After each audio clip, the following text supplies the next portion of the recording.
को शुभ संध्या। उनमें से इंग्लिश और हिस्ट्री का आज पेपर भी था, तो आज ये बताना है कि पेपर में आया क्या था और साथ ही में आने की क्या संभावना है। सभी को शुभ संध्या। जरूरी बातें 3-4 है, पहले उसको समझ लीजिए, फिर पेपर पे एनालिसिस करते हैं।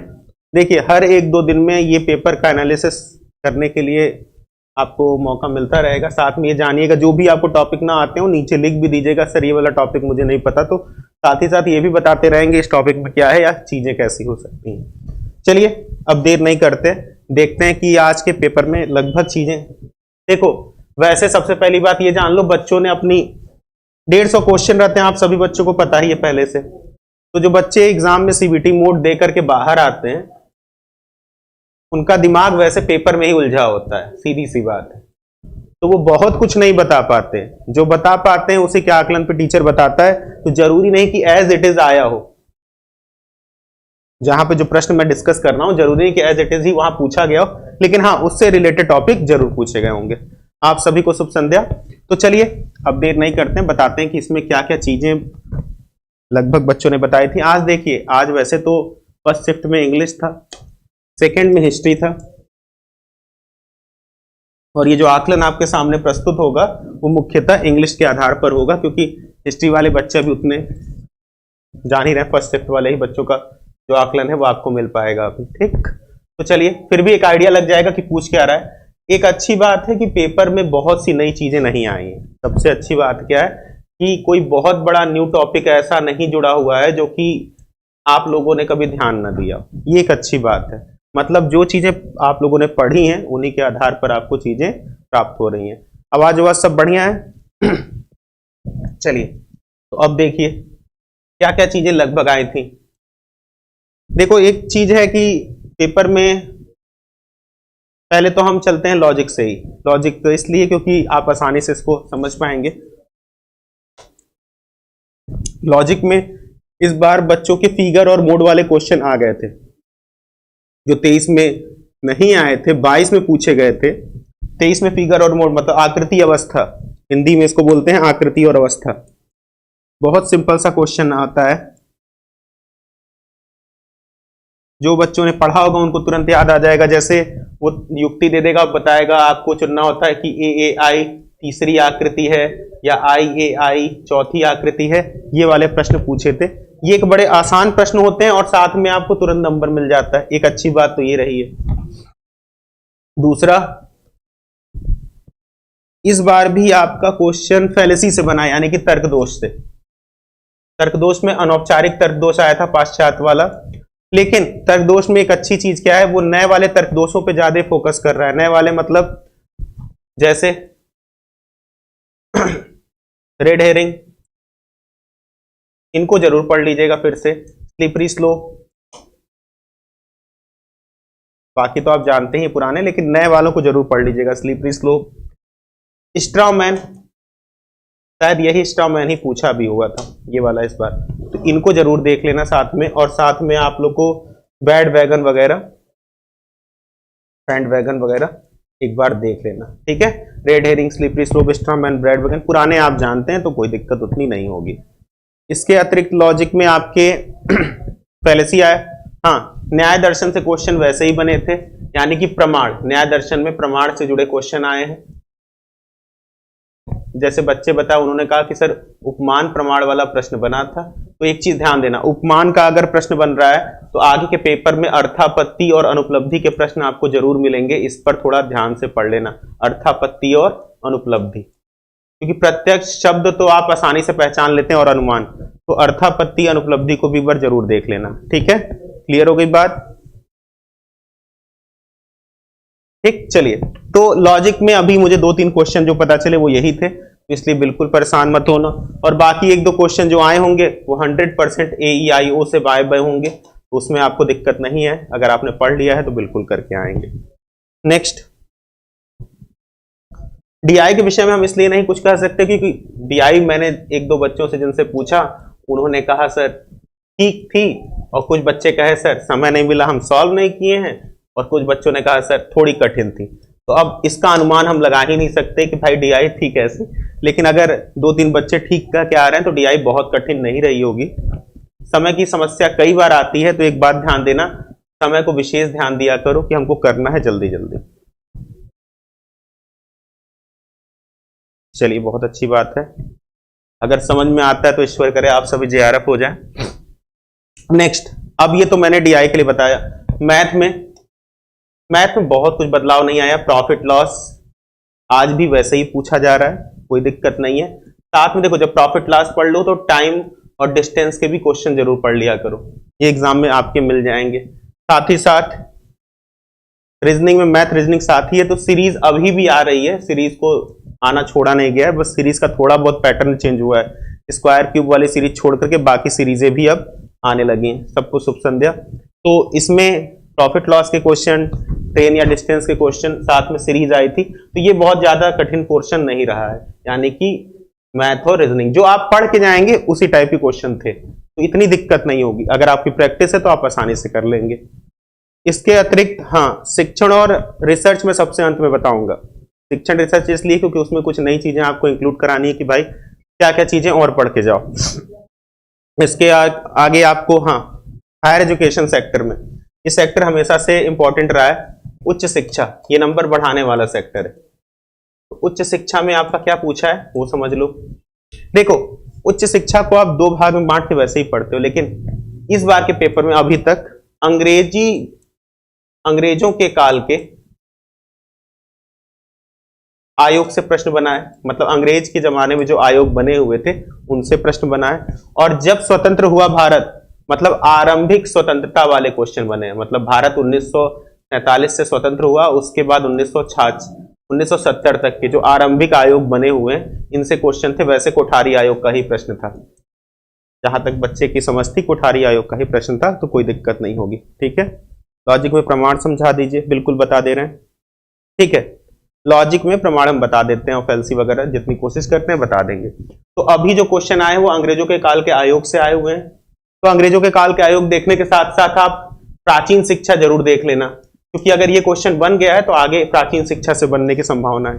और अगर इसमें कोठारी आयोग आया है तो 100% आप एनईपी जरूर पढ़ के जाना 2020 और 2000 एनसीएफ 2022 को। अब इससे क्वेश्चन आने की संभावना बनी रहेगी। क्लियर हो गई बात? उसको छोड़ना मत, लेकिन अब ये पढ़ लेना। ठीक है, चलो अपना कमेंट करके लिखते जाओ कि भाई क्या क्या चीजें हैं, तो हो सकेगा तो साथ में बता भी देंगे। और इसके अतिरिक्त अब मुझे 2 ही 3 क्वेश्चन का इसमें आइडिया है उच्च शिक्षा में, इससे अधिक आइडिया नहीं। 2 ही 3 क्वेश्चन बच्चे ने बता पाया था, बाकी जो आया होगा हाँ शुभ संध्या, तो उसके आगे का आइडिया अभी मुझे है नहीं। नेक्स्ट, एक चीज और, आईसीटी वाले पोर्शन में क्या है, बाइनरी कन्वर्जन अभी भी है। बाइनरी कन्वर्जन अभी भी है, यानी कि बच्चे ने कहा सर ऑक्टा से क्वेश्चन बना था, वही हेक्साडेसिमल से नहीं, ऑक्टल वाले से बना था, जिसकी बेस 8 होती है, उससे प्रश्न बने थे। तो कन्वर्जन तो जरूर पढ़ लेना साथ में। ठीक है, इसके अतिरिक्त क्वेश्चन में, ठीक है हाँ, इसके अतिरिक्त क्वेश्चन में देखो आईपी एड्रेस, यानी कि आईपी एड्रेस अगर पूछा है तो आपको बाकी प्रोटोकॉल भी तैयार कर लेने हैं, क्योंकि एग्जाम में पूछा जा सकता है। आईपी एड्रेस से जुड़ा हुआ क्वेश्चन आया था, तो आभास पहचानना बता दीजिए। चलो कोशिश करेंगे चीजें बता पाए। ठीक है, आईपी एड्रेस यानी प्रोटोकॉल से जुड़ा हुआ क्वेश्चन आया हुआ था। अब इसके अलावा बचता क्या है टॉपिक आपका, कम्युनिकेशन के लिए मैं कुछ विशेष नहीं बताऊंगा, कम्युनिकेशन आपकी समझ पे है। बच्चों ने बताया क्वेश्चन उसके हो गए थे, इसलिए कोई बहुत दिक्कत के साथ मत पढ़ना। ठीक, चलो नेक्स्ट, शिक्षण और शोध, ये इंपॉर्टेंट टॉपिक है, इसको मैं अलग से बता रहा हूं, ध्यान से देखिए। शिक्षण में जैसे कि हम कल भी बताए थे, आज भी बता रहे हैं, शिक्षण में आप आईसीटी और नवाचार वाली चीजें जरूर पढ़ के जाइएगा, बनने की संभावना बराबर है। क्योंकि देखो इस बार शोध में आईसीटी वाले क्वेश्चन बने हैं, एक आठ ठो शोध में आईसीटी से जुड़ा हुआ कि कौन से सॉफ्टवेयर क्या करते हैं, किस सॉफ्टवेयर से क्या चेक होता है, इस टाइप के क्वेश्चन आए थे, तो उसको जरूर पढ़ लेना, क्योंकि शोध में आ चुके हैं तो शिक्षण में जरूर पूछेगा। ठीक है, इसके अतिरिक्त आपको शोध की विधियों से बने हुए क्वेश्चन थे, यानी कि क्रियाविधि मेथोडोलॉजी से बना हुआ क्वेश्चन आया था, और शोध का प्रकार। ये 3 क्वेश्चन तो एकदम फिक्स आए थे शोध में, ये 3 क्वेश्चन बिल्कुल आए थे, प्रकार, क्रियाविधि और शोध में आईसीटी। टीचिंग में व्यवहारिक क्वेश्चन बने थे सैद्धांतिक से ज्यादा, तो उसमें कोई दिक्कत नहीं है, लेकिन टीचिंग में आप आईसीटी का प्रयोग यानी कि लर्निंग मैनेजमेंट सिस्टम जरूर देख लीजिएगा, काम बहुत आएगा। ठीक है, तो इतनी चीजें लगभग आई हुई थी। पर्यावरण में, हाँ पर्यावरण भी देख लो। तो वैसे देखो ये बच्चों की स्मृति पे आधारित है, लेकिन फिर भी आइडिया लग जाता है कि कहां तक चीजें हैं। पर्यावरण में पहली बात तो एसडीजी 100% पढ़ के जाना, आया भी था और आएगा भी, आया भी था और आएगा भी। एसडीजी अगर पढ़ रहे हो तो पैरेलल में एमडीजी जरूर पढ़ लेना, क्योंकि कई बार वो तुलनात्मक रूप से पूछता है। ठीक, ये क्वेश्चन आया था एसडीजी से जुड़ा हुआ। बायोडायवर्सिटी से क्वेश्चन बना था, यानी कि जैव विविधता से। शायद एक क्वेश्चन पर्यावरण दिवस से बना हुआ था, उसकी थीम से, शायद कंफर्म नहीं है बच्चा, लेकिन उसने बोला कि सर इस टाइप भी करता। देखो असल में भूल जाता है, मेन चीज क्या है कि बच्चों को बहुत जल्दी भूल जाता है कि वो किए क्या थे। ठीक है, पर्यावरण दिवस तो कुल मिलाकर के थीम वगैरह भी एक आध बार देख लेना। अब एक और स्पेशल कैटेगरी, आप लोग जब इतना पढ़ ही रहे हैं तो ये जरूर पढ़ के जाएगा G20, क्योंकि ये भी सस्टेनेबल डेवलपमेंट यानी सतत विकास से जुड़ा हुआ अवधारणा है और भारत में ही हुआ है, तो 100% इससे क्वेश्चन बनने की संभावना है और बनेंगे भी। ठीक है, यहां तक किसी बच्चे को कोई दिक्कत? हाँ भैया शुभ संध्या। यहां तक किसी बच्चे को कोई दिक्कत समझ में आ गया? तो लगभग इतनी चीजें थी और इसी से आसपास की चीजें जुड़ी थी। बाकी तो आप पढ़ते रहिएगा, लेकिन इतनी चीजों को फिर से एक बार देख लीजिएगा कि जिसका जब भी पेपर हो, यानी कि अगले दिन आपका पेपर हो, तो कम से कम ये चीजें आए तो आप गलत ना करके आए। अब किसी बच्चे ने प्रमाण इत्यादि पूछे थे, तो मैं बहुत ही छोटे 15 मिनट में प्रमाण और ये चीजें बता दे रहा हूं कि आपको दिक्कत ना हो। चलिए देखते हैं प्रमाण के ऊपर क्या है। सिंपल से तरीके से आपको आज पढ़ना है प्रमाण, बहुत परेशान हुए बिना आराम से देख लीजिए। इतनी चीजें आपके में आनी थी, और मान लो कि अभी आपने वीडियो देर से शुरू की होगी, तो आराम से बैक करके क्लास ओवर होने के बाद इसको देख लेना। तो इससे फायदा ये रहेगा क्या क्या चीजें एग्जाम में आई हैं और क्या क्या चीजें आने की संभावना है, दोनों पता लग जाएगी। इससे आपके 2-3 क्वेश्चन प्लस होने की संभावना बनी रहेगी। प्रमाण, भारतीय दर्शन में जो प्रमाण है, प्रमाण को हम क्या कहते हैं, एक एक लाइन में समझते जाओ, कर लोगे। ज्ञान प्राप्ति के साधन, क्या कहते हैं? ज्ञान प्राप्ति के साधन। ज्ञान प्राप्ति के साधन, बात समझ में आ रही है? इसको हम बोलते हैं ज्ञान प्राप्ति के साधन। नेट और क्रेट में क्या अंतर है? नेट जो होता है ऑल इंडिया लेवल का एग्जाम है, जिससे आपको असिस्टेंट प्रोफेसर एग्जाम देने के लिए और रिसर्च करने के लिए वैलिडिटी मिल जाती है। और क्रेट जो होता है वो होता है, हर एक यूनिवर्सिटी अपना एक क्रेट लेती है, मतलब आपको उसके अंदर एडमिशन लेना है रिसर्च में, तो वो क्रेट एग्जाम आयोजित कराती है। जैसे एयू आपकी इलाहाबाद यूनिवर्सिटी, वो क्रेट कराती है, और क्रेट में आप अच्छा नंबर लाते हैं तो इंटरव्यू में बुला करके आपका रिसर्च में एडमिशन करती है। अच्छा, एनआरटी और सीआरटी पूछ रहे हैं, ओहो कोई बात नहीं, एनआरटी सीआरटी का मतलब समझ के चलिए, वो बताते हैं। कुल मिलाकर के आप ये पूछ रहे थे, मैंने नेट और क्रेट बताना शुरू कर दिया था, कोई बात नहीं बता देते। ज्ञान प्राप्ति के साधन, तो ज्ञान प्राप्ति के साधन को हम प्रमाण कहते हैं। तो प्रमाणों की संख्या तो बहुत ढेर सारी है और कई लोग कई तरह से प्रमाण मानते हैं, लेकिन हमको 6 प्रमाणों पर ही मेनली चर्चा करनी है। पहला प्रमाण होता है प्रत्यक्ष। तो प्रत्यक्ष प्रमाण ही सबसे प्रचलित और सर्वाधिक प्रचलित प्रमाण कहलाता है। तो इसमें है क्या? प्रत्यक्ष प्रमाण 2 तरह के होते हैं, आपको टाइप्स जरूर याद होने चाहिए। एक होता है लौकिक, एक होता है अलौकिक। लौकिक प्रत्यक्ष 6 प्रकार के होते हैं, 5 तो आपके सेंस ऑर्गन, जैसे चाक्षुष प्रत्यक्ष, घ्राणज प्रत्यक्ष, रसना प्रत्यक्ष,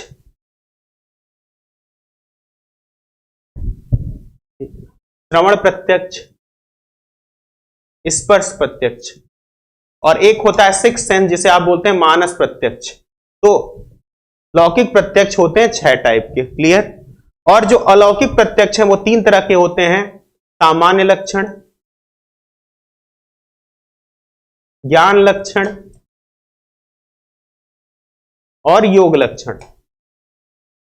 बात समझ में आई? तो अगर कोई पूछेगा प्रत्यक्ष टोटल है कितने, तो 2, उनकी कुल मिलाकर संख्या कितनी होगी, तो देखोगे 6, 3, 9। और एक और तरीके से प्रत्यक्ष को हम बांट सकते हैं, वो भी ध्यान दो। प्रत्यक्ष को हम एक और टाइप से बांट सकते हैं, लौकिक प्रत्यक्ष के तीन भेद और होते हैं, मतलब लौकिक प्रत्यक्ष को हम तीन टाइप से और देख सकते हैं, ऐसे समझ लो। एक होता है निर्विकल्प, दूसरा होता है सविकल्प, तीसरा होता है प्रतिभिज्ञा। तो इसको समझिए, जब आप किसी चीज को देखिए और आप कुछ भी निश्चित ना कर पाइए कि वो क्या है तो निर्विकल्प, निश्चित कर पाओगे तो सविकल्प, और जब उसको पहचान जाओगे वो क्या है तो उसी को बोलते हैं प्रतिभिज्ञा। प्रतिभिज्ञा का अर्थ ही होता है पहचान। क्लियर हो गई बात? तो ये हो गया प्रत्यक्ष का किस्सा। ठीक है, सबसे प्रचलित जो प्रत्यक्ष है, सबसे प्रचलित जो प्रमाण है वो प्रत्यक्ष ही है। दुनिया में जितने भी दर्शन है वो एक प्रमाण तो जरूर मानते हैं, मतलब प्रत्यक्ष एकमात्र ऐसा प्रमाण है जिसको सभी दर्शन स्वीकृति प्रदान करते हैं। ये 100% याद रखो। अगला बस जल्दी जल्दी आप देख लीजिए, अनुमान को कई तरीके से बांटा जाता है। अनुमान को एक भाग तो ऐसे बांटते हैं, पूर्वत, शेषवत, सादृश्य अनुमान। बस मैं रिवीजन के लिए आपको बता रहा हूं। दूसरा अनुमान को हम व्याप्ति के आधार पर भी बांट पाते हैं, यानी कि केवलान्वयी, केवल व्यतिरेकी,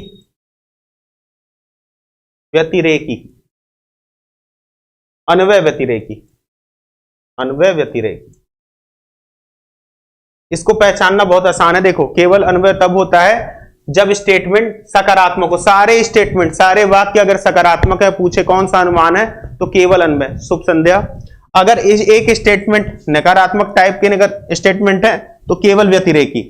और जब प्लस माइनस मतलब सकारात्मक नकारात्मकता दोनों होगी तो आप पहचान लेना कि सर ये अन्वय व्यतिरेकी। बस पहचान के लिए बता रहे हैं, आपको नियम नहीं सिखा रहे हैं अभी। ठीक है, पूर्वत अनुमान कब होता है? कारण देखकर कार्य का होना जब बताओगे, कार्य होगा, मतलब बादल देखे और बारिश का अनुमान लगा लिए तो पूर्वत अनुमान है।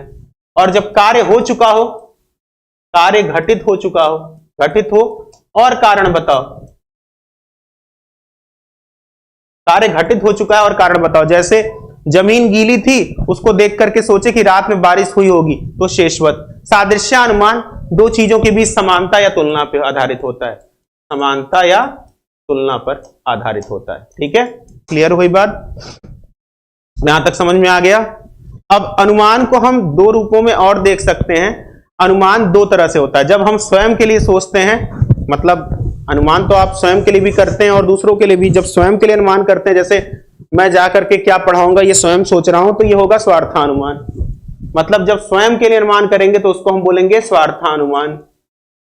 और जब दूसरों को समझाने के लिए हम बताएंगे तो उसको हम बोलेंगे परार्थानुमान। तो स्वार्थानुमान का कोई अवयव नहीं होता, कोई अंग नहीं होता। परार्थानुमान के 5 अवयव होते हैं। उन पांचों के नाम कई बार यूजीसी पूछिए, सीरियल से याद कर लेना। प्रतिज्ञा,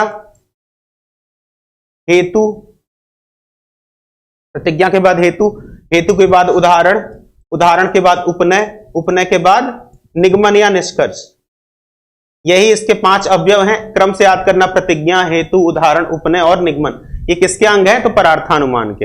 अनुमान के 5 अंग आपसे कई बार पूछ चुका है। ठीक है, चलिए ये रहा अनुमान का किस्सा।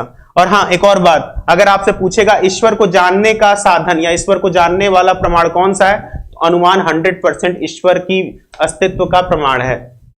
दो ही हैं, एक अनुमान, दूसरा शब्द। यही दो ऐसे हैं जो ईश्वर के अस्तित्व का प्रमाण है। यूजीसी ने क्वेश्चन पूछा भी था तो आप आसानी से बता लेना। ठीक, नेक्स्ट शब्द प्रमाण, बहुत इंपॉर्टेंट प्रमाण है शब्द प्रमाण। ठीक है, शब्द प्रमाण में क्या होता है? आवाज जा रही है ना? किसी का कोई दिक्कत तो नहीं है? शब्द प्रमाण इसको बोलते हैं अकाट्य प्रमाण, मतलब इसे किसी अन्य प्रमाणों के माध्यम से काटा नहीं जा सकता, क्योंकि शब्द को हम बोलते हैं आप्त वचन।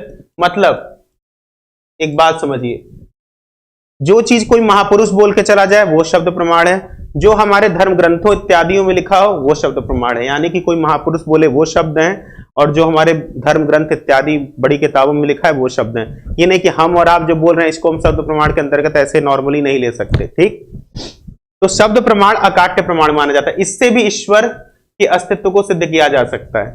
ठीक है, शब्द भी दो तरह के होते हैं, दृष्ट अदृष्ट टाइप के।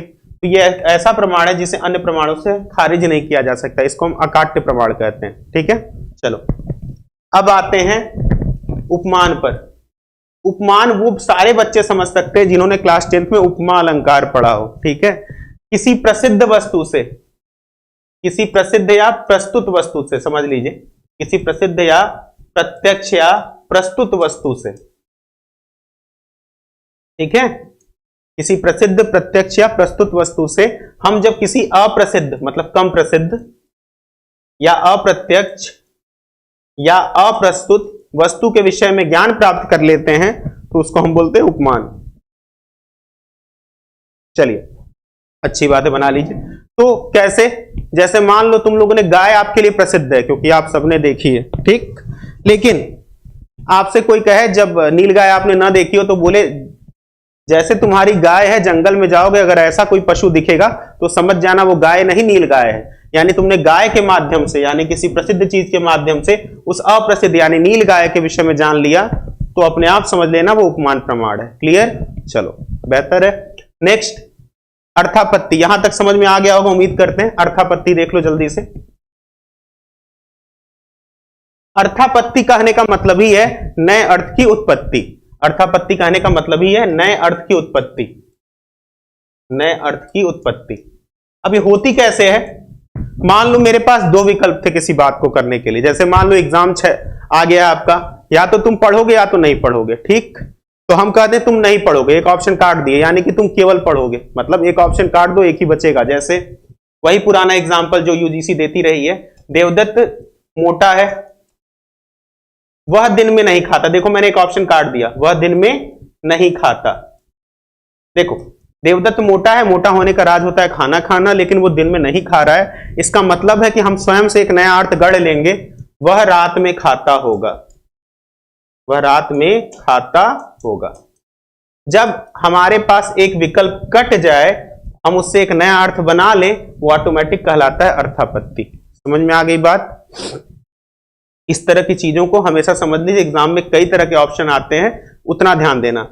अर्थापत्ति में एक स्टेटमेंट निगेटिव अवश्य होगा, क्योंकि वो ऑप्शन काटेगा ना, रात में नहीं खाता या दिन में नहीं खाता, ऑप्शन काटेगा, उसको हमेशा ध्यान देना। दो ही जगह निगेटिव स्टेटमेंट यूज करते हैं प्रमाणों में, एक तो अर्थापत्ति में, दूसरा अनुपलब्धि में। लेकिन अंतर क्या है दोनों में, ये समझ लो। अनुपलब्धि में पूरी तरह से अस्तित्व ही खत्म कर देते हैं। अस्तित्व खत्म करने का तात्पर्य मतलब उस वस्तु का अस्तित्व है इस जमीन पर, हम खत्म कर देंगे, मतलब है ही नहीं, वो चीज खत्म हो चुकी है। जैसे अर्थापत्ति के बाद अनुपलब्धि ही समझाते हैं, जिसको हम अभाव भी बोलते हैं। देखो अनुपलब्धि, इसी को हम अभाव प्रमाण के नाम से भी जानते हैं। इसमें करते क्या है, जो चीज जिस स्थान पर होनी चाहिए, अगर वो उस स्थान पर हमें नहीं मिली तो हम मान लेते हैं उसके अस्तित्व का नाश हो गया, वो चीज खत्म हो गई। जैसे मेज पर घड़ा था,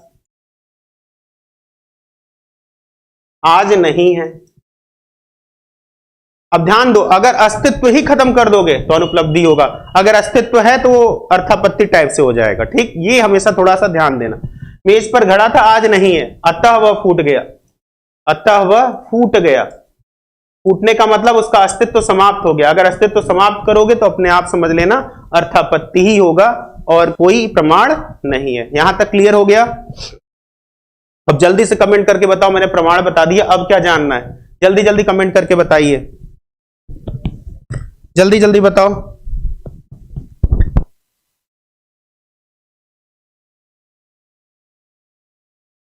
जल्दी से बताओ कमेंट करके। सारे प्रमाण मैंने बता दिए, जितने एग्जाम्पल हो सब सॉल्व कर लेना। स्क्रीन पे रुका क्यों है ये? ठीक है, चलो आगे देखो। और कोई, ये तो मैंने सारे प्रमाण आपको बता दिए 6 के 6। कौन क्या प्रमाण मानता है, मैंने इसकी क्लास ली थी, अच्छे से एक बार देख लेना। समय कम है इसलिए मैं आपको बहुत बता नहीं पा रहा हूं, लेकिन इतना ध्यान दो कि प्रत्यक्ष को सभी लोग मानते हैं। सभी लोग, जितने भी दर्शन है, सब प्रत्यक्ष को प्रमाण स्वीकार करते हैं। यानी कि चारवाक तक जो एकमात्र प्रमाण मानता है वो भी प्रत्यक्ष को मानता है। ठीक है, चारवाक को ही लोकायत कहते हैं, कई बार आ चुका है। सर ये क्या है? MAP, ये क्या है भाई? मापनी बता दें। अच्छा अच्छा अच्छा, चलो पहले ये लॉजिक वाला खत्म करें, हेत्वाभास बता देते हैं। मापनी है, अच्छा ठीक है। मापनी की वजह से मैंने क्लास ली थी एक दिन, एक बार वीडियो देख लीजिएगा, समझ में आ जाएगी। ठीक है, लॉजिक वाला पहले बता देते हैं। अब देखो प्रमाण हो गया। हेत्वाभास जल्दी समझ लो, बहुत ज्यादा नहीं डीपली बताएंगे लेकिन थोड़ा बता देंगे। सर क्वेश्चन भी करवा दीजिए एक दो ताकि याद हो जाए। ठीक है, आज तो मैं पेपर में टाइप कराया नहीं, हेत्वाभास बहुत कंफ्यूज करता है, कोशिश करते हैं समझ में आ जाए। देखो भाई, हेत्वाभास वैसे भी ये बहुत से लोगों की समस्या है। हेत्वाभास को इंग्लिश में भी हेत्वाभास ही कहते हैं, इसलिए बिल्कुल मत परेशान होना। हेत्वाभास का मतलब क्या है? एक तरह का ये दोष है। हेत्वाभास मिलके बना है हेतु प्लस आभास। इसका मतलब ये समझो, जो हेतु नहीं है फिर भी उसका आभास दे रहा है कि हम हेतु हैं, यानी कि गलत होते हुए भी सही लग रहा है, उसी को हम हेत्वाभास कहते हैं। ठीक है, मतलब जो गलत लगते हुए भी सही लग रहा है वही हेत्वाभास है। मतलब वास्तविक हेतु न होकर भी वास्तविक हेतु जैसा लगने वाला, वास्तविक हेतु जैसा लगने वाला, उसी को हम बोलते हैं हेत्वाभास। अब जैसे इसका एग्जांपल नॉर्मली ऐसे समझ लो, जैसे रात में कहीं निकले और रस्सी कोई सांप समझ लिए, तो एक तरह से तुम ध्यान से देखोगे तो वास्तविक नहीं है सांप, लेकिन उसको वास्तविक सांप समझ के डर गए। तो हेत्वाभास भी ऐसा ही एक तर्क दोष है, एक तरह का दोष है। हमेशा ध्यान देना, ये कुछ और नहीं, एक प्रकार का दोष है, और ये बार बार तर्क में, न्याय वाक्यों में आ जाता है, इसलिए आपको जानना है। ठीक, चलो तो हेत्वाभास आपको कौन कौन से पढ़ने, दो चार इंपॉर्टेंट वाले बता दे रहा हूं। देखो सब मैं बता भी नहीं पाऊंगा, ठीक, क्योंकि समय तो वैसे बहुत कम होता है, फिर भी मैं कुछ इतना बताने का प्रयास करूंगा कि आप उसको कर ले जाइए। हेत्वाभास में 4-5 आपके इंपॉर्टेंट हैं, वो देख लीजिएगा, और अगर हो पाया तो उसके आगे भी बता देंगे।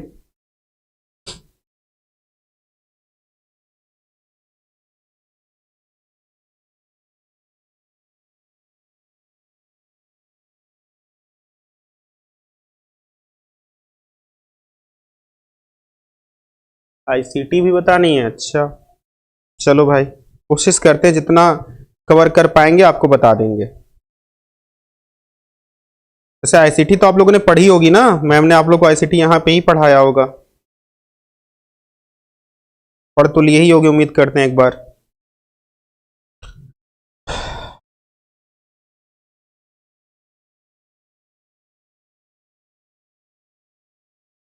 चलो ठीक है, छोड़ो, बताना शुरू करते हैं।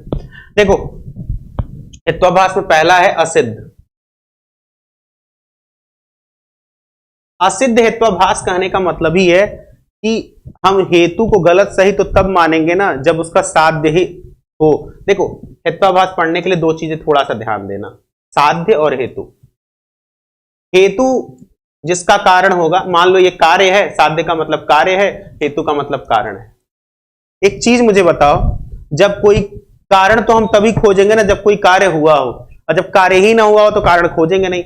असिद्ध हेत्वाभास में भी यही होता है। इसको एग्जांपल से आप समझ सकते हैं, परिभाषा से आप जल्दी समझ नहीं पाएंगे। चलिए मैं एक एग्जांपल देता हूं, देखो आकाश का बिजली का फूल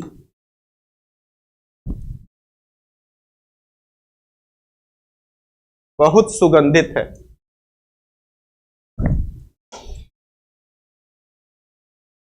तुरंत पहचान लोगे, बस थोड़ा सा ध्यान देना।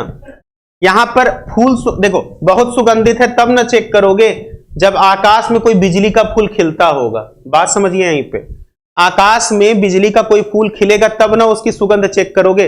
यानी ये चीज तो तब हम वेरीफाई करेंगे जब ये चीज होगी। यानी कि असिद्ध का मतलब होता है जिसका साध्य ही असिद्ध हो, जिसका साध्य ही गलत हो, ना हो। आकाश में बिजली का फूल होगा तब ना सुगंध चेक करोगे, जब है ही नहीं तो सुगंध कैसे चेक करोगे। असिद्ध में वो सारे मामले आएंगे जिसमें साध्य का ही अस्तित्व सिद्ध ना हो। मेरी बात समझ में आई? जब साध्य का ही अस्तित्व सिद्ध नहीं होगा तब आप समझ लीजिएगा वो असिद्ध है। जैसे एक और एग्जांपल समझाते हैं, मतलब उसमें साध्य के बारे में ही गलत लिखा होगा, ये तो हम बाद में चेक करेंगे। साध्य के बारे में ही गलत लिखा होगा तब चेक करेंगे। सर पढ़ी बट रिवीजन, अच्छा कोशिश करते हैं, देखिए जितना हो पाएगा मैं अभी बता दूंगा थोड़ा बहुत। सेकंड देखो, सेकंड आराम से देखो, एक और एग्जांपल देते हैं। ध्वनि दिखाई देती है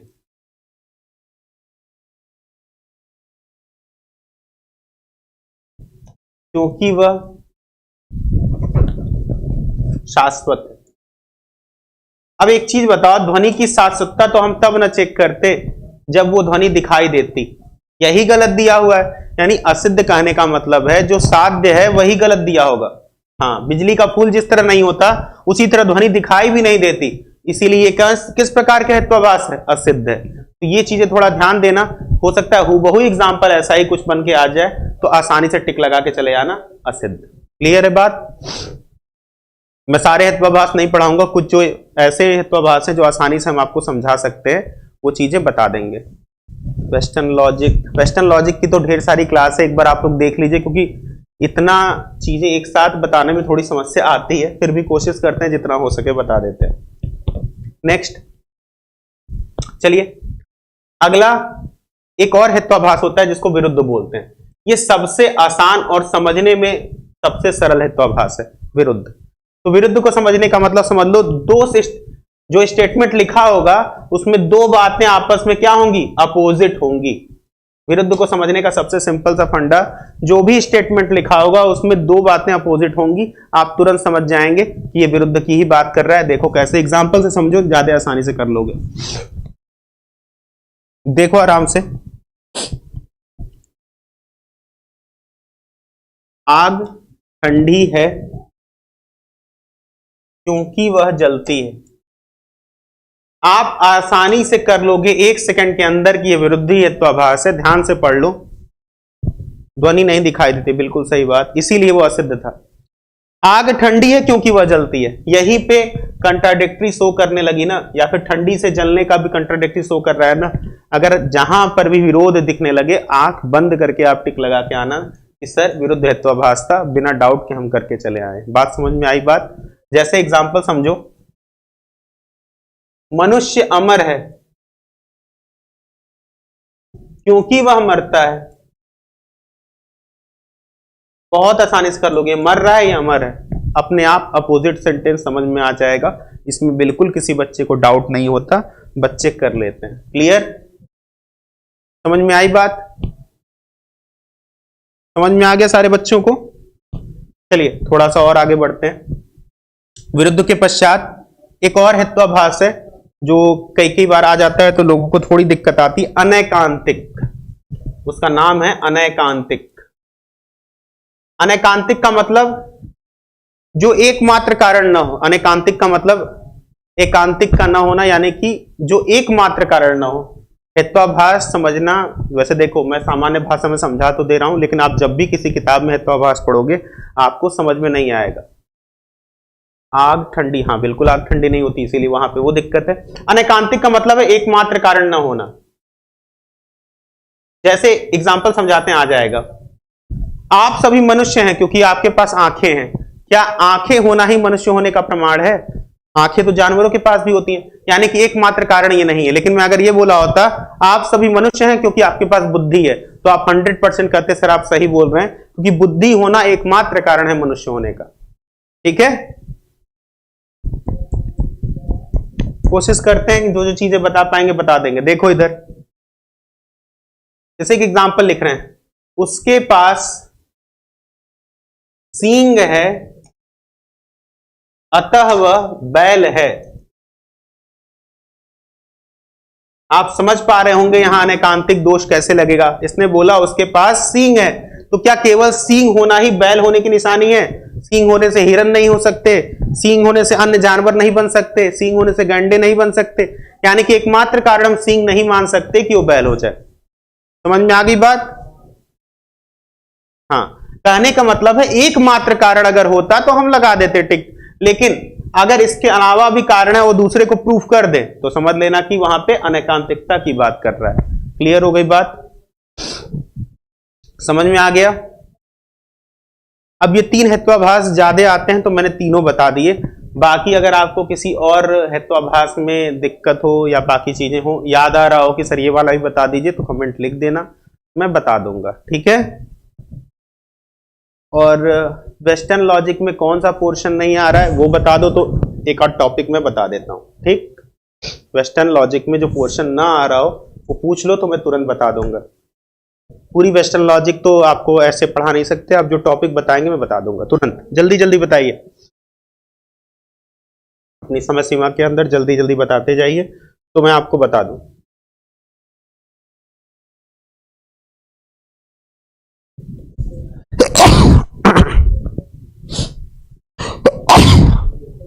देखिए ये सारी चीजें बहुत अच्छे से तैयार करके जाइएगा। चलिए अच्छी बात है, समझ में आ रहा है तो जल्दी से JRF बन जाओ भाई। चलो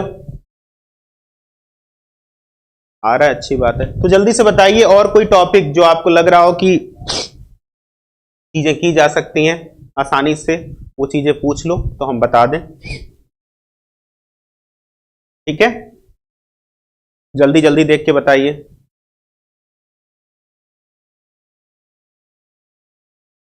कोई भी टॉपिक जो लगे आपको कि फर्स्ट पेपर में ये टॉपिक मुझे नहीं आता, वो तुरंत बोल दीजिए, मैं तुरंत बता दूं। अगर समय कम लगेगा मैं तुरंत बता दूंगा। इंपॉर्टेंट चीजें मैंने आप लोग को पहले ही बता दी हैं, कुछ भी ऐसा इंपॉर्टेंट मैंने वैसे छोड़ा नहीं है जो ना बताया हूं। उसमें से जो आपको ना समझ में आ रहा हो कृपया पूछ लीजिए, मतलब जो आपको नहीं आता हो।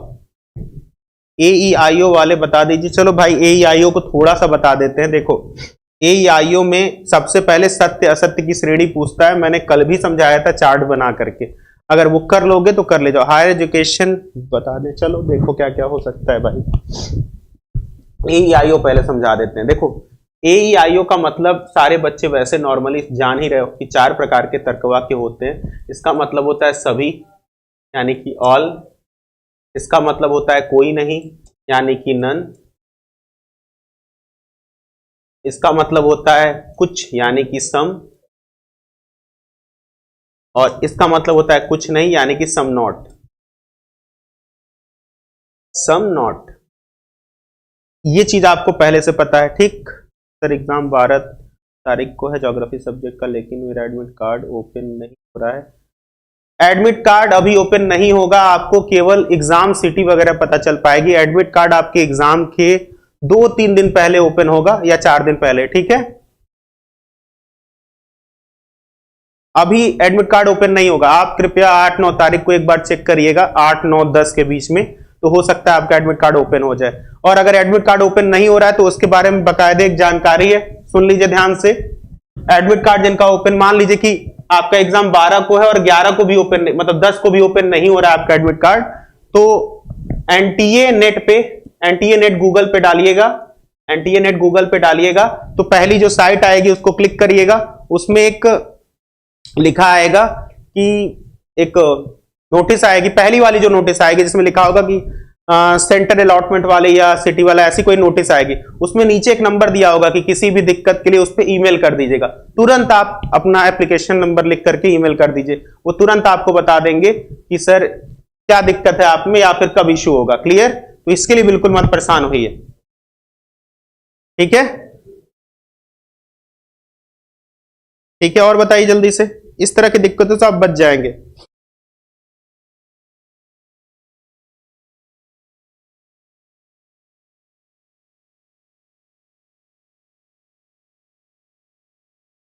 ठीक है, चलो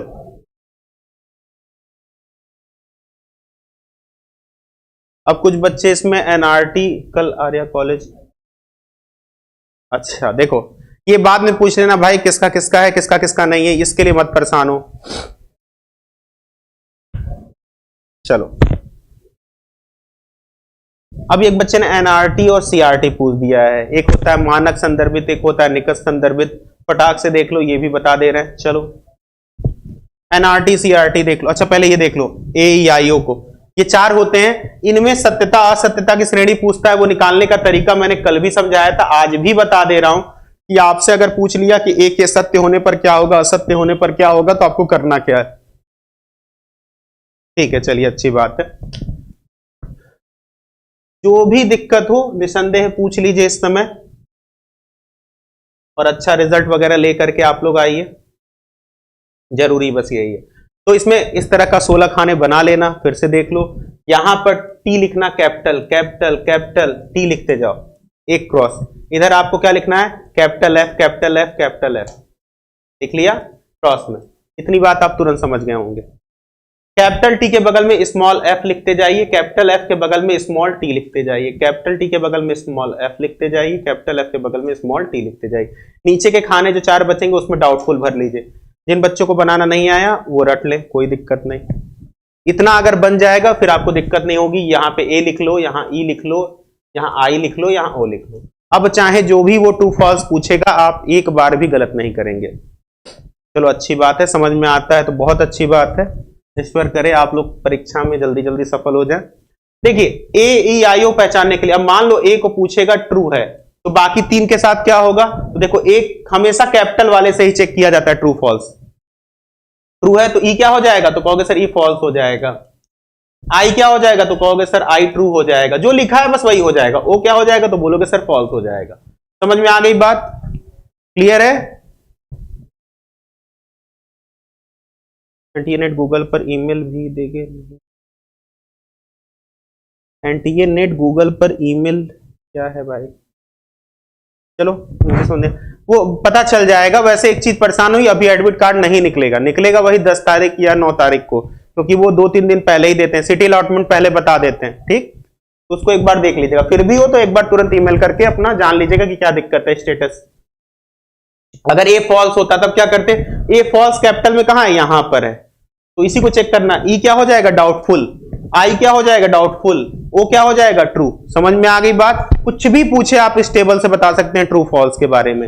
जैसे कि एग्जांपल समझाते हैं, ओ अगर ट्रू है तो क्या होगा, तो ओ देखो ट्रू कैपिटल जहां होगा वहीं चेक करना। ओ अगर ट्रू है तो आई डाउटफुल, ई डाउटफुल, ए फॉल्स। क्लियर, इतनी बात समझ में आ गई। चलो बहुत बेहतर, आ गया तो इसके क्वेश्चन गलत मत करके आना, वो एग्जाम में देगा। सभी संत भावुक होते हैं, सत्य है, तो बताइए कौन कौन से स्टेटमेंट गलत होंगे। तो एक को ट्रू मान लेना, अपने आप पता चल जाएगा कौन कौन से गलत होंगे। ई और ओ वाले ढूंढना और टिक लगा के चले आना, आंसर सही हो जाएगा। क्लियर। अब एक बच्चे ने एनआरटी और सीआरटी पूछा है, बता दे रहे टीचिंग का है एनआरटी और सीआरटी। हिंदी में बोलते हैं मानक संदर्भित।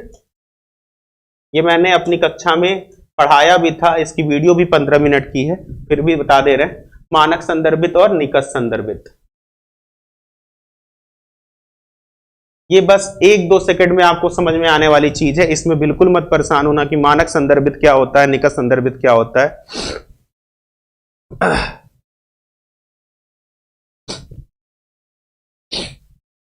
ठीक है,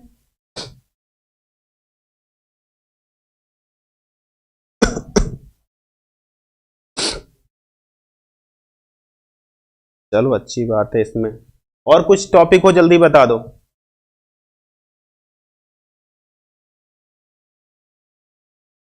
हाँ भाई जल्दी जल्दी बता दे। देखो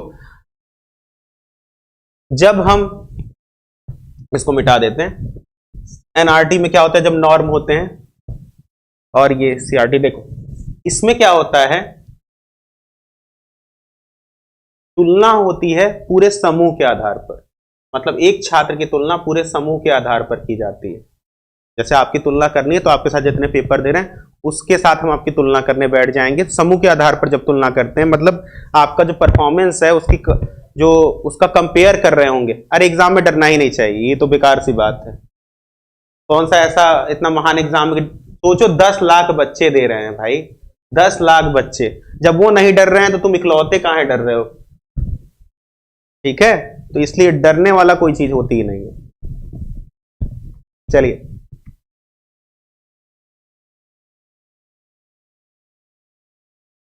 अब वो चलता रहता है, कोई दिक्कत नहीं, ठीक हो जाती है। देखो लॉजिक मैंने बता दी है, उतनी लॉजिक कर लोगे जितना आज मैंने बताया है। 2-3 क्वेश्चन 100% सही होंगे, और 1-2 क्वेश्चन आप थोड़ा सा प्रयास कीजिए। सारी चीजें एक साथ नहीं बताई जा सकती, एक समस्या है। देखो जब तुलना पूरे समूह को देख करके, देखो मान लो तुम एक स्टूडेंट हो और तुम्हारी तुलना तुम्हारे समूह के अन्य छात्रों के साथ की जा रही है। अन्य छात्रों के साथ की जा रही है। ठीक है, तो हम करते हैं एनआरटी। ये एक तरह से मानक मतलब मूल्यांकन के प्रकार हैं। ठीक, और इसमें हम रैंक बांट देते हैं। जैसे कि मान लो, एक समझ लो, तुम कक्षा में बैठे थे, उसमें 10 बच्चे थे और 10 बच्चों में तुमने बहुत अच्छा किया, 10 में से सबसे ज्यादा नंबर आया तो बोलेंगे rank 1, rank 2, rank 3, rank 4, rank 5 बांट लेंगे। समझ में आई बात? एक प्री डिफाइंड समूह है, उसके आधार पर तुलना कर रहे हैं, पहले आओगे तो नंबर 1 रैंक बना दिए, तो एनआरटी टाइप का हो जाएगा। और अगर सीआरटी की बात कर रहे हो, सीआरटी में इसका पहले से हम एक मानक बना देते हैं। देखो इधर, जब 10 बच्चे थे उसमें जो सबसे अच्छा किया रैंक 1 दिए, एनआरटी है। लेकिन हम पहले से मान लिए कि 40% जो भी लाएगा, हमें रैंक अंक से नहीं मतलब है, 40% जो भी लाएगा हम उसे पास मान लेंगे। मतलब पहले से हम अपना एक क्राइटेरिया फिक्स कर लेंगे, पहले से हम अपना एक मानक बना लेंगे, तब हम उसको कहेंगे सीआरटी। समझ में आई बात? मान लो 10 बच्चे हैं, उसमें तुम सबसे अच्छा किए और हम रैंक दे रहे हैं, तब तो बहुत अच्छी बात है। जैसे क्वालिफाइंग एग्जाम, एक बात समझिए, जैसे एनआरटी का मतलब होता है रैंक वाला एग्जाम, टॉप करके रैंक लाए, ठीक। लेकिन सीआरटी का मतलब होता है क्वालिफाइंग एग्जाम टाइप का। जैसे 40% मैंने क्वालिफाइंग बता दिया, अब चाहे 100 बच्चे पास हो, चाहे 1000 बच्चे पास हो, चाहे 10,000 बच्चे पास हो, मुझे कोई अंतर नहीं। मेरा जो क्वालिफाइंग नेचर है प्री डिफाइंड है, 40% लाओ और पास होकर के चले जाओ, रैंक नहीं बता रहा हूं, ठीक। कोई दिक्कत? हाँ, सीआरटी में रैंकों की उतनी जरूरत नहीं है, सीधी सी बात है। मैंने जो प्री डिफाइंड पहले से रखा है कि 50% लाओगे मैं पास मान लूंगा, तो 50% को टच कर जाओ। जैसे कि एग्जांपल समझाते हैं, सीटेट, इधर देखो सीटेट, और एक एग्जांपल समझाते हैं नेट। नेट हटा देता हूं, नेट में तो दोनों चीजें यूज हो जाती हैं। सीटेट में जो बच्चे 90 क्वेश्चन करके आ गए, हम सभी को पास मान लेते हैं, रैंक की जरूरत नहीं है। समझ में आ गई बात? उम्मीद करते हैं सीआरटी एनआरटी समझ जाओगे, अब दिक्कत नहीं होगा, एग्जाम में आप बड़े एग्जाम्पल से करके आओगे, ठीक है, कोई दिक्कत नहीं। जैसे कोई तुमसे पूछे आईक्यू टेस्ट किसका होता है, अक्सर एग्जाम में पूछ लेगा कि आईक्यू टेस्ट सीआरटी के एनआरटी, तो हमेशा समझ लेना आईक्यू जिसका अधिक होगा वो ज्यादा बड़ा होगा, यानी कि एनआरटी है। लोगों के ग्रुप में से आपका आईक्यू निकालेंगे ना, सबसे हाई आ गया तो आप एनआरटी है। लेकिन अगर हम ये बोल देते कि जिसका भी 30 से ऊपर आईक्यू होगा उसको हम ले लेंगे, तब वो क्या कहलाता है? सीआरटी। उम्मीद करते हैं समझ गए होगे। चलो बहुत अच्छी बात है, समझ गए तो। और कोई छोटा मोटा टॉपिक, और कोई छोटा मोटा टॉपिक हो तो भाई बता देना। चलो ठीक है, तो ये सारी चीजें गलत बिल्कुल मत करना, ये आपको आनी चाहिए, नहीं आ रही है तो दिक्कत है। स्वयं प्रभा किसी बच्चे ने पूछा था, इधर देखो भाई, स्वयं प्रभा भी देख लो। जितनी चीजें मैं बता सकता हूं बता दे रहा हूं, इसके बाद गलत करके मत आना। चलिए बहुत अच्छी बात है, अगर आप सीटेट के बारे में सोच रहे थे तो आप कर लेंगे। देखिए स्वयं प्रभा और एक स्वयं, दोनों साथ में देख लो। ये दोनों हमारे क्या है? इनोवेशन है, दोनों शिक्षण के क्या है? इनोवेशन है, नवाचार है। स्वयं एक भारत का पहला मैसिव ओपन ऑनलाइन कोर्स है। क्या है? मैसिव ओपन ऑनलाइन कोर्स है, भारत का पहला मैसिव ओपन ऑनलाइन कोर्स है, जो शिक्षा के 3 आधारभूत सिद्धांतों पर कार्य करता है। ये कई बार पूछ चुका है, याद रखना। गुणवत्ता, सार्वभौमिकता और निष्पक्षता, ये शिक्षा के 3 मूलभूत सिद्धांतों पर कार्य करता है। और आपको पता है कि पहले यही 3 सिद्धांत थे। एनईपी 2020 जब से आई है, उसने इस 3 आधारभूत सिद्धांत में 2 और जोड़ दिए हैं। लेकिन अगर आपसे स्वयं का क्वेश्चन आएगा कि स्वयं किन मौलिक सिद्धांतों के आधार पर कार्य करता है, तो वो 3 ही है, गुणवत्ता, सार्वभौमिकता, निष्पक्षता। एनईपी जब से आई है उसने 2 और जोड़ दिए हैं, जवाबदेही और वहनीयता। 2 और एनईपी ने, मतलब शिक्षा के 5 आधारभूत सिद्धांत अब हो गए। एक वहनीयता जुड़ गई है इन 3 के अलावा, और एक जवाबदेही। भाई बच्चा नहीं पढ़ रहा है तो इसकी जवाबदेही टीचर की बनती है, ठीक है। सिंबल वाले क्वेश्चन मैंने कल कराए थे, और सिंबल अब किस किस के सिंबल जानने हैं वो बता दीजिएगा तो मैं बता दूंगा। क्योंकि देखिए जो चीजें आप पूछेंगे वो मैं बता सकता हूं। अब इस समय एग्जाम में मैं क्या क्या चीजें बता चुका हूं ये मुझे याद रहता नहीं है, इसलिए जो पूछोगे भाई ईमानदारी से वो सारी चीजें आपको बताऊंगा, ठीक है। स्वयं मैसिव ओपन ऑनलाइन कोर्स है, यानी कि मोक है। मोक का फुल फॉर्म कई राउंड आ चुका है तो आपको याद होगा।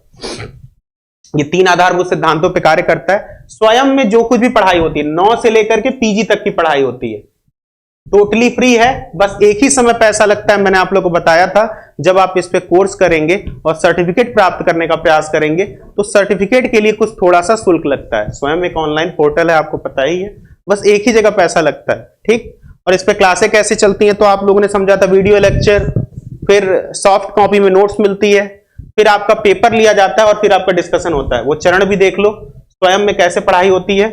Video lecture, electronic notes, electronic notes के बाद आपको क्या मिलती है तो आप कहेंगे सर एग्जाम, मान लीजिए इवैल्यूएशन या एग्जाम होता है, हम एग्जाम लिख दे रहे हैं, समझ जाओगे। और एग्जाम के बाद भी अगर आपको कोई दिक्कत है तो डाउट सेशन आयोजित किया जाता है, ग्रुप डिस्कशन टाइप का, कि आपकी चीजें क्लियर हो जाएं। क्लियर? तो ये क्रम है आपका स्वयं का। स्वयं प्रभा, स्वयं में जो दिखाया जा रहा है, जो प्रोग्राम आ रहे हैं, उन्हीं का वो टीवी प्रसारण करता है, ठीक है। तो यानी कि ये चैनलों का एक समूह है। पहले 32 थे, फिर 2 बढ़ाए गए, फिर इस समय 40 इस समय प्रेजेंट में चल रहे हैं, तो आपको पता होना चाहिए, ठीक है। स्वयं प्रभा चैनलों का समूह है। चैनल भी कैसे हैं? शैक्षिक चैनलों का समूह है, शैक्षिक चैनलों का समूह है, शैक्षिक चैनलों का समूह है, ठीक है। स्वयं प्रभा भी बता ही रहे हैं, देखिए जल्दी से। शैक्षिक चैनलों का समूह है। पहले स्टार्टिंग में इसमें कितने चैनल थे तो आप कहेंगे सर 32, बाद में 2 और बढ़ गए यानी कि हो गए 34। अब जो वर्तमान में अभी जो साइड पे है वो दिखा रहे हैं 40, और भी आगे बढ़ेंगे, ठीक। आपको इनके 1 से 10 तक के चैनलों के नाम और उस पर क्या विषय पढ़ाया जाता है ये याद कर लेना है। गूगल पे जाकर के लिस्ट एक बार देख करके याद करने का प्रयास कीजिएगा। ये उपग्रह, ये जिस उपग्रह से चलता है उसका नाम है GSAT 15। इतनी चीजें आपको कम से कम जाननी चाहिए, बाकी आप कर लेंगे। यूजीसी के पेपर में नेगेटिव मार्किंग नहीं होती है, और आप यूजीसी देने जा रहे हैं, इसको विशेष रूप से ध्यान दीजिएगा, कभी नहीं होती है। तो अब मैं आज के लिए बस इतना ही बताता हूं, लगभग चीजें मैंने आज आप लोग को बता दी है, कोई दिक्कत नहीं होगी। अब अगर फिर भी अगर आपको लगेगा सर कुछ चीजें छूट गई हैं तो एक बार कमेंट करके नीचे लिख देना, जो जो चीजें आपकी छूटी होंगी। हो सकेगा तो मैं दोबारा आकर के क्लास ले लूंगा या चीजें बता दूंगा, ठीक। अब कल जो पेपर होगा उसके विषय में कल देखने के बाद आपको बताऊंगा आगे के लिए कि क्या क्या चीजें और पूछी जा रही हैं। इसी तरह डेली कुछ ना कुछ पढ़ाता जाऊंगा, जिससे उम्मीद करते हैं आपका लगभग टॉपिक क्या हो जाए, कवर हो जाए। फिर भी पढ़ते रहिए और कोई दिक्कत नहीं। चलिए तो आज की क्लास को यही विराम देते हैं। एग्जाम्पल, स्वयं से एग्जाम्पल, आप एग्जाम में क्वेश्चन सॉल्व करिए, ठीक है, एक बार। और जो भी नहीं आएंगे आप बता दीजिएगा, तो मैं 23 के कुछ कल पेपर या फिर आज ही समय मिलेगा तो करा लेंगे। सबसे इंपॉर्टेंट टॉपिक मैंने कल आप लोग को कल की क्लास में भी बताए थे, उससे पहले भी एक बार क्लास चलाए थे, उसमें बताए थे कि क्या पेपर में क्वेश्चन बन सकता है। वो दोनों वीडियो देख लेना, मैच करा लेना, उसमें सारे टॉपिक आपको बताए गए, ठीक है। चलिए तो आज की क्लास को और भी चीजें अगर बतानी है तो बता दीजिए, तो क्लियर बता देते हैं, परेशान बिल्कुल मत होइएगा। डिम्ड यूनिवर्सिटी क्या होती है, चलो देख लो भाई, डिम्ड यूनिवर्सिटी वगैरह भी देख लो। कुछ टॉपिक ऐसे हैं जो आपको जानने चाहिए। रुक जाओ, डिम्ड यूनिवर्सिटी भी बताते ही चले जाते हैं। तो देखिए डिम्ड यूनिवर्सिटी वाला जो मैटर, यूनिवर्सिटी 4 टाइप की पढ़े ही हो, छोड़ना पड़ेगा बस 5-10 मिनट, डिम्ड यूनिवर्सिटी बता के छोड़ देंगे। पहले ये 5 मिनट बता देना, उसके बाद आप लोग को नेक्स्ट क्लास उसके बाद हम ले लेंगे, परेशान मत होइएगा। डिम्ड यूनिवर्सिटी जान लीजिए, क्योंकि पूछ ही लियो तो देख लो।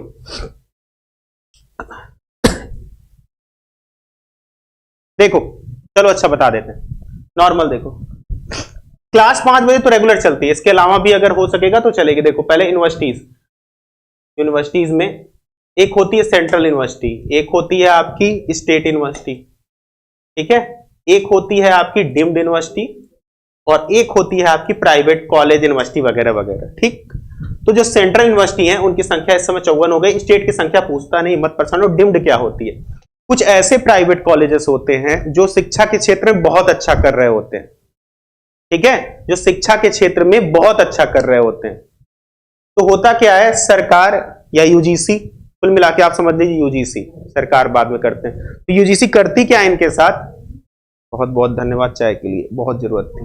हाँ, तो यूजीसी करती क्या है, जो प्राइवेट कॉलेज बहुत ही एक्सीलेंस टाइप के हैं, ये जो प्राइवेट कॉलेज या यूनिवर्सिटी इंस्टीट्यूट प्राइवेट इंस्टीट्यूट लिख लीजिए, यूनिवर्सिटी लिखने से अच्छा है। प्राइवेट इंस्टीट्यूट जो बहुत अच्छा कर रहे हैं, उत्कृष्ट कर रहे हैं, तो यूजीसी उनको दर्जा दे देती है डिम्ड का।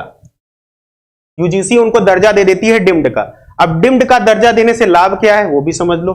डिम्ड का दर्जा देने से लाभ यह है कि वो अपनी फीस खुद तय कर सकते हैं, अपना कोर्स खुद डिजाइन कर सकते हैं, अपने टीचर्स वो खुद रख सकते हैं, उनको पूरी तरह से छूट दे दी जाती है अपने पूरे चीजों को चलाने की। क्लियर हो गई बात। और यूजीसी उनकी सहायता भी करती है। बात समझ में आ गई। ये चीजें हमेशा दिमाग में रखना। इसीलिए डिम्ड यूनिवर्सिटी एक नॉर्मल सा चीज देखो, इलाहाबाद में एक एग्रीकल्चर यूनिवर्सिटी है, वो डिम्ड है। ध्यान से देखो कि वो अपने मनमाना फीस रखती है। क्यों? उसके पास पूरी छूट है कि वो अपना सारी चीजों का निर्धारण स्वयं कर ले। क्लियर हो गई बात। तो डिम्ड यूनिवर्सिटी के विषय में इतनी चीजें आप जानते रहेंगे तो गलत नहीं करेंगे। ठीक है। और कोई छोटी मोटी चीजें, स्कैप फोल्डिंग, फिशबॉल ड्रा, ये सारी चीजें स्वयं से देख लेना। फ्लिप्ड क्लासरूम, मैं कई टॉपिक आप लोग को कई बार बता चुका हूं, उनको जरूर देख लीजिएगा, भूलिएगा नहीं। इस समय यूनिवर्सिटीज कितनी है वो भी बता देते हैं। अरे ऑनलाइन बेटा, ऑनलाइन आप लोग को चाहे कभी स्वीकार मिलेगी नहीं, इसीलिए ध्यान दो। इस समय सेंट्रल यूनिवर्सिटी की संख्या जो है नियर अबाउट 56 है। ठीक है, 56 है। ठीक है, इतना जल्दी पूछता नहीं, फिर भी ध्यान देना, 56 है, इसको तैयार कर लेना।